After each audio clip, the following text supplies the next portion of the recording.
You're listening to the Booked on Planning podcast, a project of the Nebraska chapter of the American Planning Association. In each episode, we dive into how cities function by talking with authors on housing, transportation, and everything in between. Join us as we get booked on planning.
Why is this narrative so prevalent?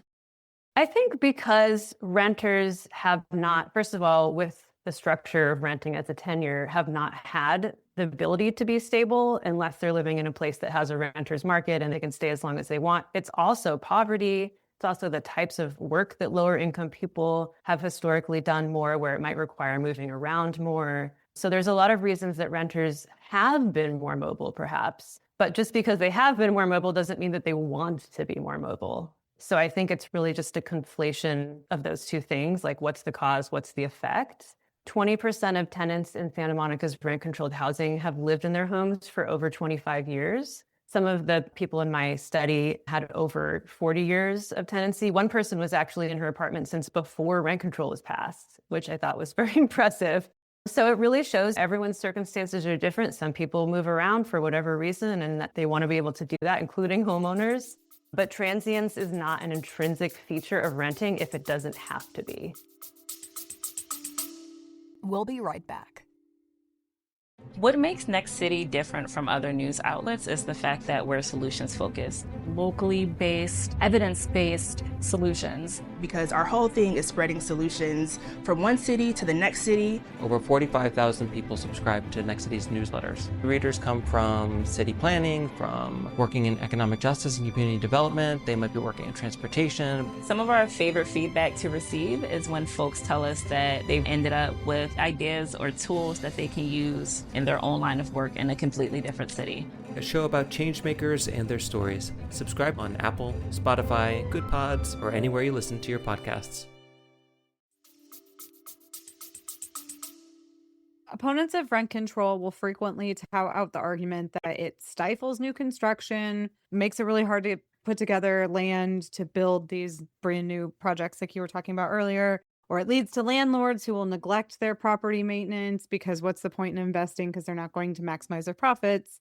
Based on your findings, how should policymakers weigh those traditional market arguments against the tangible social benefits of community preservation and tenant well-being?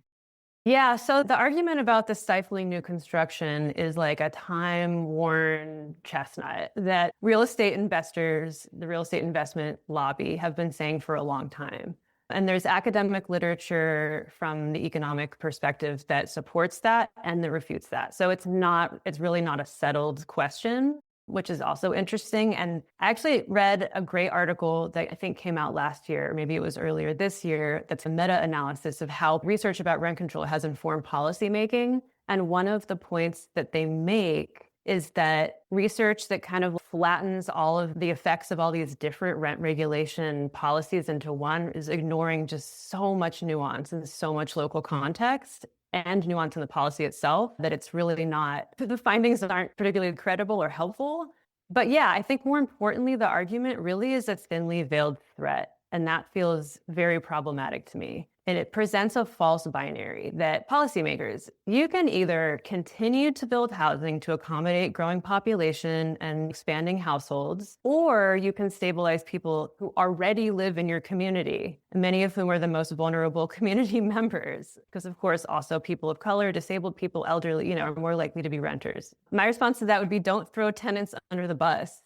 There has got to be a way to do both. And that is your job as a policymaker. Real estate investment, industry lobbyists, it's an investment. It's a business. They want to make money. And I get that. But you have to always keep that in mind when listening to that argument. Something that I would be really curious to see is some actual numbers and an actual breakdown of that argument. I have never seen that. I've never heard a detailed explanation of why that's the case, other than, oh, investors are scared when there's regulation. If we had national rent control, I guess they'd have to just deal with it, which is not likely to happen anytime soon. I get very frustrated hearing, oh, well, so-and-so is afraid of regulation. Regulations exist for a reason, and it's because if you are only interested in maximizing your profit, you lock hundreds of women into your building and let it burn. I just cannot stand that argument. So sorry about that. No, please. Yeah. 100%. I often will say, so you don't want regulations for auto safety, food safety, drug safety? Like you don't want any regulations? Imagine, well, I mean, our president's working on it, but imagine how crazy everything would be. Yeah, we could go light rivers on fire again every other day. Like it'd be perfectly lovely to live in that world, right? Yeah, so I think that's point number one, and definitely to ask for more, press them for an explanation. If your lobbyist is saying, oh, they just want to invest, we got to figure out a way. We got to figure out a way to stabilize people that already live here and to accommodate for population growth. But also, like I was saying earlier, there's so many barriers to developing housing profitably that at this point, this seems you're going to complain because you can't raise the rent more than, let's say that there was a graduated approach. And let's say that new construction was like 10% a year, which is still a lot. But like, why would you have to raise the rent more than that on a brand new building? That also doesn't make sense. So again, pick apart the argument, ask them, press them. I just wish that would happen more often. I feel like there's so much fear. And I understand we're in a very tough situation with housing and homelessness. But yeah, just the fear-based decisions at the expense of people living in their communities who could be locked into paying an affordable rent, or at least a sustainable rent for now, right? But instead, we're just letting that go. So yeah, cost neutral policy can be implemented right now. So in the book, you discuss the concepts of place and residential alienation. What are they and how do they impact renters? So residential alienation, as to my knowledge, was coined by Peter Marcuse in the 70s, and he wrote an article outlining what it was, and then he expanded on it in Defense of Housing, which is his classic book with David Madden, which is one of my book picks. And just the simplest explanation is it's when you don't feel at home in the place where you live. So that could be due to any number of factors. It could be like a roommate you don't get along with or a partner. It could be that you're paying too much rent and it's creating stress and you can't buy other things you need. It could be that there's maintenance issues and deterioration physically in the home. So it's just not being able to feel at home. And then place alienation is something that happens when you have place attachment, which is probably pretty self-explanatory, but is a concept that comes from cultural geography and environmental psychology. And that really happens in my interviews and also just in my personal experience when a place changes over time and you no longer recognize it. And that's a very painful experience because if a place is a reflection of you and vice versa, and you don't see yourself reflected in it anymore, there's a severance that's happening. And definitely some people in my study, especially the longer term tenants, were really struggling with that. And Santa Monica's just had such major socioeconomic changes since I grew up there. I wouldn't say it's unrecognizable because some things are strangely exactly the same, but I was there a few years ago and I was looking for just an affordable lunch. And I just walked back and forth on the street and I was just like, there's nothing. There's nowhere to just get a reasonably priced meal here. So yeah, those are a lot of the things that I'm hearing from the participants, really feeling conflicted. I'm rooted here. I love this place. I'm so connected to it, but I also don't feel comfortable in certain places. And I don't really know who these stores are for and who are these people. I think this is, of course, something that people are struggling with, not only all over this country, but all over the world in cities that have experienced a lot of socioeconomic changes. So that's a limitation. Rent control can't do anything about that. Maybe if we had commercial rent control, I don't know, but yeah, residential rent control cannot. Ultimately, your book reframes housing as a fundamental component of human dignity rather than just a financial asset, which I think is a good way to reframe housing. But looking forward, how do you hope that Fortunate People in a Fortunate Land shifts our cultural conversation around what home is in America? I hope we start considering what home really means. And by that, I mean that it goes beyond housing and the actual residential structure, and it exists on all these different scales. Your neighborhood, your block, your apartment building, or your immediate next door neighbors, and your city. And the housing is really just an access point. Not to say that it's not important, because it's also a refuge, but it's your access to like this wider scale of places. Also, the importance of people. I mean, that also, I did my master's thesis on sense of place in this neighborhood I really love in Portland. And that was such a recurring theme, and it has been in this research too. I mean, it's not shocking, but it's not just, I like this neighborhood, I like this city, it's the people in it. And that includes people that you don't even necessarily know. Sometimes participants mention, oh, it's just nice going to the store and recognizing the cashiers or recognizing this old person walking their dog. So really just seeing home as a rich, vibrant concept and not just hyper-focused on housing. But yeah, and it supports us in so many ways on an individual level, a household level, and also collectively, because we're all woven together in a healthy community anyway. People and places are intertwined. So that means that places aren't only something you get something from, but also something that you give to. So it's really, I think a healthy community is one where it's going both ways. And that's actually what I love about living in Portland, because people are very community minded and give a lot of time to shaping their environment. So yeah, if you want people to take care of places where they live and make them awesome and make them thriving and vibrant, you have to find a way to make it so they can stay there and that they can live there. And housing is the access point. And as this is Booked on Planning, what are some other books that you would recommend our listeners check out? Yeah, I'm just going to look up at my bookshelf here. First of all, I want to call out Amanda Heron's, and I know that someone else mentioned this, Carving Out the Commons, because I am very excited about limited equity co-ops and tenant opportunity to purchase policy. And that's such a wonderful case study. So yeah, just shouting that out. Abolish Rent by Tracy Rosenthal and Leonardo Vilchis from LA Tenants Union is a really beautiful, visionary book. And then Against Landlords by Nick Bano is also really great. That looks at the British context, which is interesting because we have buildings where each apartment is owned by a different landlord. So very challenging for tenant organizing. And also The Undeserving Poor is a really interesting book that looks at poverty-related policies and how we decide who deserves help, basically. So yeah, I think those would be my picks. And of course, In Defense of Housing, as I mentioned earlier. A lot of great books to add to our bookshelf, virtual bookshelf.